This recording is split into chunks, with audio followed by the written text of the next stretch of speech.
अस्सलाम वालेकुम दोस्तों क्या आपने कभी किसी ऐसे फाइटर प्लेन की कहानी सुनी है जो अपने ही फायर किए हुए शॉट से टकराकर नीचे जमीन पर गिर गया था। और दोस्तों क्या आप जानते कि आप अपने नाक को पकड़कर की साउंड नहीं निकाल सकते। जी हाँ दोस्तों, इस चीज को आप अभी वीडियो पॉज करके ट्राई कर सकते हैं। ऐसे इंटरेस्टिंग फैक्ट्स आप आज की वीडियो में जानोगे। तो चलिए दोस्तों शुरू करते हैं बिना किसी देरी के आज के इस अमेजिंग सफर को। नंबर 1 दोस्तों, शहद कुदरत की ऐसी नेमत है जिसका कोई नेमल बदल नहीं है। इसलिए दोस्तों बच्चों से लेकर बूढ़ों तक सभी इस मीठे के सिरप के दीवाने हैं। लेकिन क्या आप जानते कि शहद के जिस चम्मच को आप बहुत ही प्यार के साथ बच्चों को खिलाते हैं वो शहद असली नहीं होती। मार्केट से जिन ब्रांड्स के शहद आप खरीदते हैं और सोचते हैं कि ये नकली हो ही नहीं सकते या फिर इनमें मिलावट नहीं होगी, इन ब्रांड के सेल करने वाले शहद का सच जानेंगे तो आपके पाँव के नीचे से जमीन निकल जाएगी। दोस्तों सेंटर ऑफ साइंस एनवायरनमेंट की जाने वाली एक रिसर्च से ये पता चला है कि जो दिसंबर 2020 में की गई थी, इस रिसर्च से ये पता चला है कि ज्यादातर सेल होने वाले हनी मैन्युफैक्चरर्स अपने शहद में एडल्ट्स मिला रहे हैं। न्यूक्लियर मैग्नेटिक रिस्पॉन्स टेस्ट में ये सब शहद फेल हो गए थे। जिन शहद में ऐसे शुगर सिरप मिक्स किए जाते थे जो कि आसानी से स्टैंडर्ड टेस्ट को पास कर लेते थे। दोस्तों हनी की डिमांड हमेशा से मार्केट में बहुत ही ज्यादा रही है और मक्खियों से जो शहद बनती है वो इस डिमांड को पूरा नहीं कर सकती। इसलिए सप्लाई को हर तरफ पहुंचाने के लिए इस शहद में मुख्तलिफ किस्म के सिरप ऐड किए जाते थे। लेकिन दोस्तों इतने बड़े बड़े ब्रांड्स पर भी ये सवाल उठे हैं, तो दोस्तों आपको भी बस होशियार होने की जरूरत है।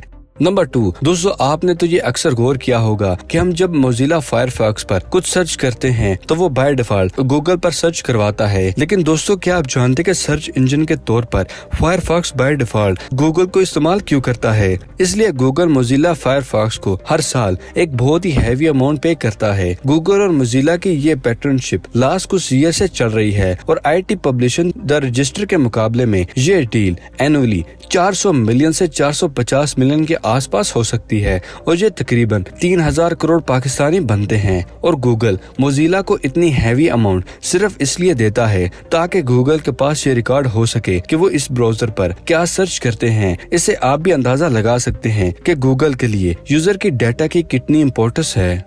नंबर 3 दोस्तों, आज के इस दौर में इंटरनेट पर मीम्स की लैंग्वेज ज्यादा इस्तेमाल की जाती है, भले ही वो व्हाट्सएप हो या ट्विटर पर ट्रेंड हो। दोस्तों क्या आप जानते हैं कि मीम्स हमेशा मल्टीपल इमेज और टेक्स्ट को कंबाइन करके बनाए जाते हैं, पर आज तो वर्ल्ड वाइड ऐसे जॉब्स भी कंपनीज ऑफर करती हैं जिनमें फनी मीम्स को बनाया जाता है, जो कि बहुत ही मुश्किल काम होता है। पर दोस्तों क्या आपने कभी ये सोचा है कि इन मीम्स ने स्टार्ट कहाँ से लिया और कैसे ये देखते देखते इतने पॉपुलर होते गए सोशल मीडिया में, और इस दुनिया में सबसे पहले मीम्स किसने बनाया था? तो दोस्तों आपको बताता चलूं, असल में मीम्स का इन्वेंशन इंटरनेट से भी ज्यादा पुराना है और दुनिया में वो पहला मीम जो सबसे पहला रिकॉर्ड हुआ था वो एक्सपेक्टेशन वर्स रियलिटी मीम था, जो कि यूनिवर्सिटी ऑफ ओवा के मैगजीन में साल 1921 में पब्लिश हुआ था। BBC ने अपने रिसर्च से ये बताया कि 1919 में यूनिवर्सिटी ऑफ विज कुजिन की मैगजीन विज कुजिन ऑक्टोपस में पब्लिक होने वाली इस मीम को दुनिया का सबसे पहला मीम बताया जाता है, जो कि प्री इंटरनेट एज में भी एग्जिस्ट करता था। इन मीम्स को देखकर हम तो यही अंदाजा लगा सकते हैं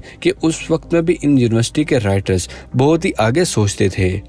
नंबर 4 दोस्तों, इस स्टेडियम को देखें। क्या आप जानते कि ये किस मुल्क की है? ये स्टेडियम रशिया में मौजूद है और इस स्टेडियम के साइड पर ये सीट एक्सटेंशन है जो कि देखने में बहुत ही अजीब लग रही है। दोस्तों क्या आप जानते कि ये स्टेडियम में इस तरह की एक्सटेंशन क्यों की गई? तो आपको ये चीज हैरान को नहीं लगेगी। इस स्टेडियम का नाम इके अटरबंग अरीना है। जब रशिया ने साल 2018 का फीफा वर्ल्ड कप का होस्ट किया था तब इस स्टेडियम के वेन्यू की लिस्ट में शामिल हो गया था। लेकिन इस स्टेडियम में एक मुश्किल थी, इस स्टेडियम में लिमिटेड सीट थी। 27,000 सीट वाले इस स्टेडियम में फीफा की गाइडलाइंस के मुताबिक ज्यादा सीट नहीं थी। इसलिए रशियन अथॉरिटीज ने नए स्टेडियम को बनाने के बजाय इसी स्टेडियम में सीट की कैपेसिटी को ज्यादा करने का सोचा। इस स्टेडियम में मैसिव फोल्डिंग की मदद से इसके बाहर से नया स्टैंड बनाया गया था, जिससे इस स्टेडियम की कैपेसिटी 45,000 और ज्यादा हो गई थी। और इस स्टैंड से मैच देखने से ऐसा ही लगता था कि आप फुटबॉल का मैच बहुत ही बड़ी टीवी स्क्रीन पर देख रहे हैं। नंबर 5 दोस्तों, आपने अक्सर वॉर मूवीज में प्लेन के एक नए ट्रिक्स को देखे होंगे, लेकिन दोस्तों क्या आपने कभी ऐसे फाइटर प्लेन की कहानी सुनी है जो अपने फायर किए हुए शॉट से टकरा कर नीचे जमीन पर गिर गया था। ये वाकया 1956 का है, जब अमेरिका के न्यूयॉर्क स्टेट में जब गवर्नमेंट कॉर्पोरेशन अपना नया फाइटर प्लेन F-11 की टेस्टिंग कर रहे थे। F-11 टाइगर के बारे में आपको बता दें कि ये उस वक्त यूएसए के नेवी के पास ये वाहिद फाइटर था जो 843 माइल पर आवर की स्पीड से उड़ सकता था। टेस्टिंग के दौरान जब प्लेन के पायलट ने प्लेन की गन से कुछ लॉन्ग बस्ट फायर किए, मगर वो शॉट प्लेन के सुपरसोनिक स्पीड से ज्यादा तेज नहीं थे, इसलिए स्पीड की वजह से टेस्टिंग में फाइटर पायलट शॉट से टकरा गया और ये प्लेन अपने फायर का शिकार होकर जमीन पर नीचे गिर गया था।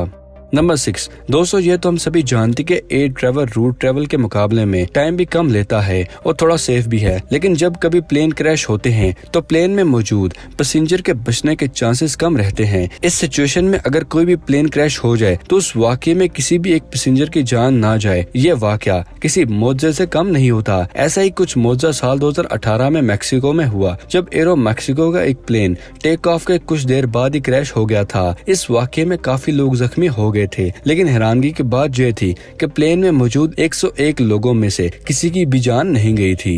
नंबर 7 दोस्तों, क्या आप जानते कि आप अपने नाक को पकड़कर की साउंड नहीं निकाल सकते? जी हाँ दोस्तों, इस चीज को आप अभी वीडियो पॉज करके ट्राई कर सकते हैं।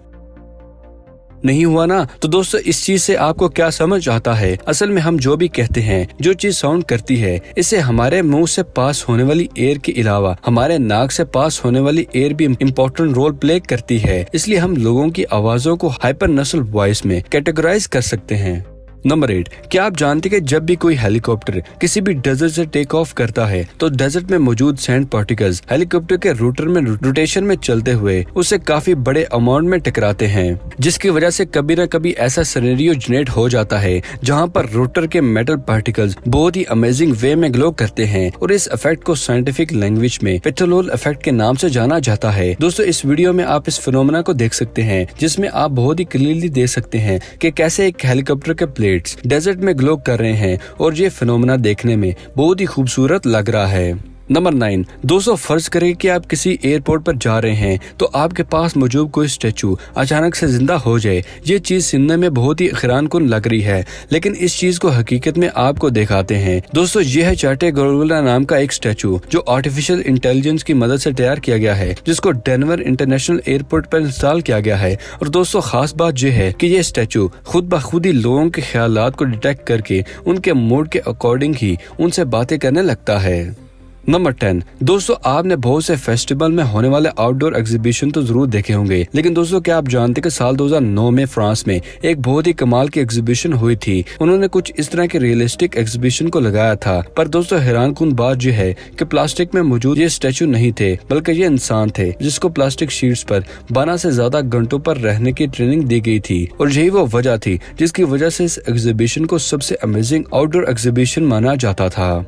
नंबर 11 दोस्तों, ये तो हम सभी जानते हैं स्नेक बहुत ही आसानी से किसी भी रैट का शिकार कर सकता है, लेकिन दोस्तों क्या आप जानते हैं कि इस दुनिया में रैट की कुछ ऐसी भी स्पीशीज मौजूद हैं जिसको शिकार करने का किसी भी स्नेक का इरादा नहीं किया, तो ये स्नेक के लिए भी खतरा बन सकता है। ये रैट नॉर्दर्न और साउदर्न अमेरिका में पाए जाते हैं, जो कि निंजा रैट हैं, जिनका नाम कैंगेरू रैट भी है। और कोई भी स्नेक इस रैट पर हमला करता है तो ये रैट जमीन से कुछ इंचेस ऊपर उठकर स्नेक के फेस पर किक मारता है, और इसी वजह से कोई भी स्नेक इस स्पीशीज के रैट का शिकार नहीं करता।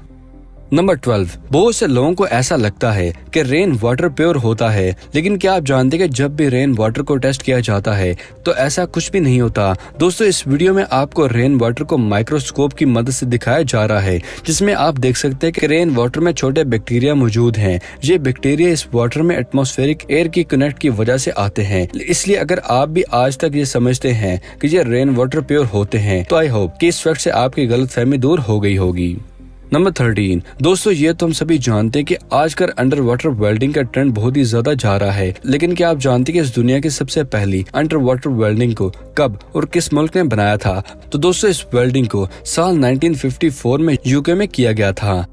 नंबर 14 दोस्तों, क्या आप जानते हैं कि पर्शियन गोल्फ में मौजूद हॉर्मुज आइलैंड में एक ऐसा आइलैंड भी है जहां के सैंड धूप में एक मेटल की तरह शाइन करती है। ये सैंड ऐसा धूप में रिएक्ट क्यों करती है, इसका जवाब आज तक साइंटिस्ट भी नहीं दे पाए।